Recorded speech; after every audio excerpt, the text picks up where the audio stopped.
அந்த பிள்ளையின் தகப்பன். ஜனக்கூட்டத்தில் ஒருவன் ஓடி வந்தான். அவன் யார்? அவன்தான் அந்த பிள்ளையின் தகப்பன். எந்த பிள்ளையின் தகப்பன்? பிசாசு பிடித்த பிள்ளையின் தகப்பன். நுரை தள்ளி பல்லை கடித்து அடிக்கடி தரையில் விழுந்து சோர்ந்து ரோட்டோரத்தில் கிடப்பானே, அந்த பிள்ளையின் தகப்பன். அந்த தியாக தகப்பன் ஜடம் போல கிடக்கும் தன் மகனை சீஷர்களிடம் கொண்டு வந்து, ஆண்டவன்மாரே, என் மகனை குணமாக்குங்க, இவனால் தான் நான் தினமும் செத்து செத்து பிழைக்கிறேன் என்ற குரலுக்கு சொந்தக்காரன் இவன்தான். தாடி வளர்த்து கொண்டு வாடி வதங்கி போன அந்த பிள்ளையின் தகப்பனின் ஏக்க பெருமூச்சுக்கு எந்த பலனும் கிடைக்கவில்லை. சீஷர்களால் தன் மகனை குணமாக்க கூடாமற் போனபோது அந்த தகப்பன் மேலும் நொறுக்கப்பட்டான். யார் இந்த சீஷர்கள்? இயேசு கிறிஸ்துவனுடைய சீஷர்கள். மறுரூப மலைக்கு போகாமல் மலையடி வாரத்திலேயே தங்கிவிட்ட, இல்லை தேங்கிவிட்ட, தேராகு போல தேங்கிவிட்ட சீஷர்கள்.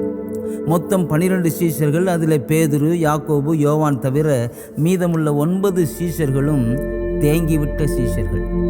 பவரை இழந்து, அதாவது வல்லமையை இழந்து, அதிகாரத்தை இழந்து, பிசாசை துரத்தி அந்த பிள்ளையை விடுதலையாக்க முடியாமல் அந்த மலையடி வாரத்தில் மலைத்து நின்றவர்கள் இவர்கள். இந்த சூழ்நிலையில் பிசாசுக்கு கொஞ்சம் கொண்டாட்டம்தான். அந்த 9 சீஷரையும் ஓரக்கண்ணால் வேடிக்கை பார்த்து கொண்டிருந்தான். கொஞ்ச நேரத்தில் வேத பாரகர் அங்கே கூடி வந்து விட்டார்கள்.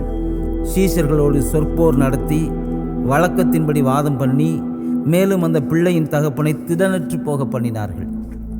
செய்வதறியாது திகைத்த அந்த பிள்ளையின் தகப்பன் கலங்கின கண்களோடு பிள்ளையையே பார்த்து கொண்டு, உனக்கு ஒரு விடிவு காலம் இல்லையாப்பா என்று ஏக்க பெருமூச்சோடு அவனையே பார்த்து கொண்டிருந்த போது இயேசு அங்கே வந்து விட்டார். போதகர் இயேசுவிடம் அந்த தகப்பன், போதகரே, ஊமையான ஒரு ஆவி பிடித்த என் மகனை உம்மிடத்தில் கொண்டு வந்தேன். அந்த பிசாசை துரத்தி விடும்படி உம்முடைய சீஷர்களால் கூடாமற் போயிற்று என்றான்.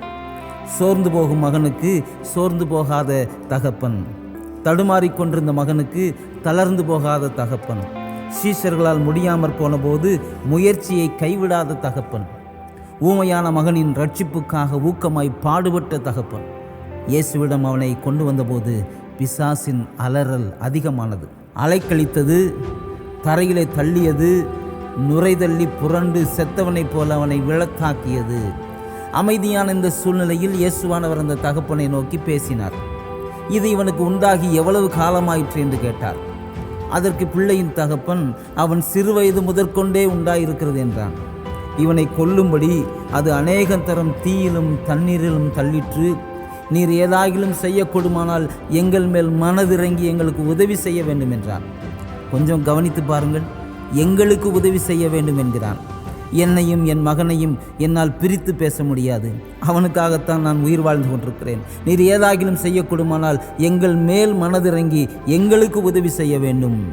எத்தனை அன்புள்ள தகப்பன்! பிசாசு பீரிட்டு போட்டிருக்கும் போது ஊமையான காது கேளாத தன் மகனை நேசித்த தகப்பன். அன்றைய தினம் அவன் தன் மகனுக்கு விடுதலை பெற்றுக்கொண்டான்.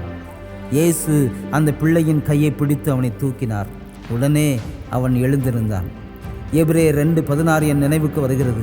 ஆதலால் அவர் தேவதூதருக்கு உதவியாக கைகொடாமல் ஆபிரகாமின் சந்ததிக்கு உதவியாக கை கொடுத்தார்.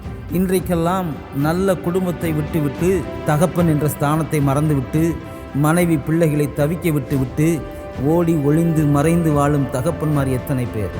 இந்த பிள்ளையின் தகப்பன் பாரம் சுமந்து தவித்த தகப்பன்.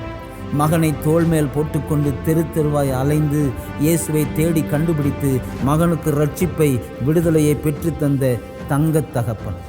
இந்த பிள்ளையின் தகப்பனை இந்த தந்தையர் தினத்தன்று பார்க்க வேண்டுமா? உடனே மார்க் 9ஆம் அதிகாரத்துக்குள் நடந்து செல்லுங்கள். அங்கே அந்த பாசமுள்ள தகப்பனை பார்க்கலாம். மார்க் 9:14 முதல் 27 வரை வாசித்து பாருங்கள். அந்த பிள்ளையின் தகப்பன் அருமையான தகப்பன்.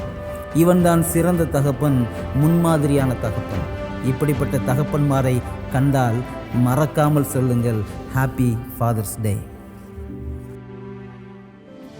சாந்த சொரூபியவர் சமாதானம் தருவார். சாந்த சொரூபியவர் சமாதானம்